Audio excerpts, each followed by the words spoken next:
Tuyul niku macem-macem nyerupane.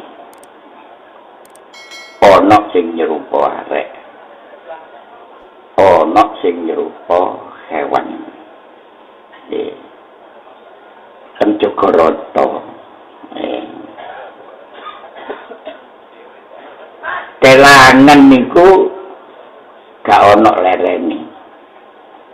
Wis sing lanang mriki sak bojone mriki. Nek dalu kula kengken wiritan Fatihah Kanjeng Nabi Sayyid Muhammad Al-Baqir radhiyallahu anhu.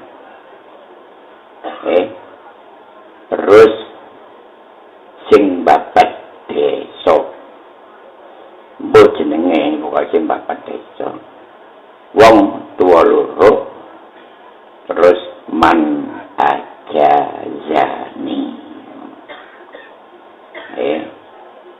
sing diwaca subhana maneh tajata bijabarutihi an khalqihi fala ainun tarah la nidda wala didda siwah. Diwaca ijen sak majelis ping 9 dosa. Areng kanca Jagarata kaya ngoten niku kula kandhani.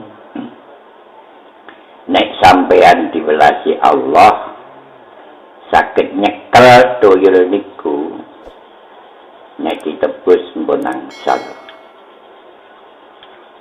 Merga sing ngijazahi kula niki kapan tebusane niku 1 juta sewengi kayane 1 juta. Iso duit barang duit sampean entek barang. Kapan ditebus 1 miliar ben-bengi kayane 1 miliar. Tapi nek gak kate ditebus gak oleh kaya odes-odes barange dhewe sampai dadi nang larate. Bah sapa wae sampean kepethuk wong sing terjadi kaya ngoten pun ngomong-ngomong. Saestu sembayang Isya dilangkai arek cilik. Sikile dicekel dicancang ambek ben kendhik niku tenggene cagak. Wong tuyul niku macam rupa arek gak iso ngomong kok. Cancang do cagak. Mari ngoten sing lanang dikandhani. Ki lho ana arek cilik nglangkai aku, kita cekel tak cancang do cagak. Wis ayo nang karang nangka kondo. Mboten nocel. Dan pirang dina ana wong mara oleh nebus waruan. Ya kula pengen kondo-kondo wong ngoten mawon. Sing duwe tuyul ya cek izin. Kadhe ditebus pun boten usah sampean beto mawon niku anak sampean. Wis iki. Nomor 2 Mbah Yai Dahlan. Mbah Yai Dahlan niku yang pandang harum lori padet niku sadian lembu pajeng 100 kali dosa niku yen 1000 niku pun pol larang payu 120.000 nggih pun larang. Mulai saking sadian lembu duit di dalam lemari dikunci. Nang sawah keadaan koncenan. Bareng pun mulai dibuka kalong 10.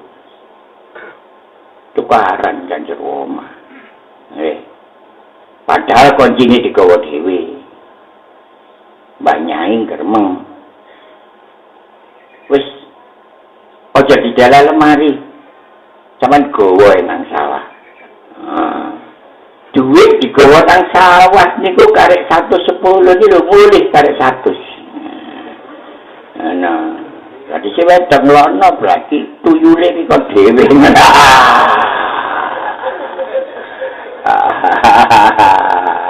Karo-karone mriki mular. Aten.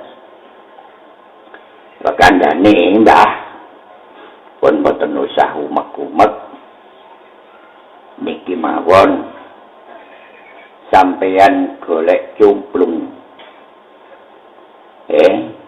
Diiseni banyu kalih sampeyan golekno anake yuyu.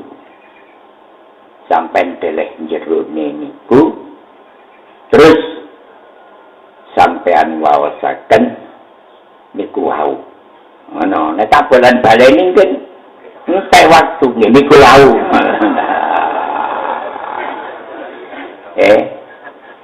Mungkin nek enten napa mawon sing tenggane cumplung niku tak rupa napa mawon sampeyan kurungi. Nek enten wong mara kok kate nebus niku berarti niku sing duwe. Sampeyan mboten usah kathah omong nek saged mboten usah ditebus. Sampeyan weh notok. Puniku tenggene pandang. Supaya dilaksanakaken kalih Mbah Caklan niku. Tibae dadane enten kerek cilik putih ini nguasno anake yuyu niku sikile sing arep kate dilebokno ka sida ade dilebokno ka sida oh nang ngono dulinane toyel iku yuyu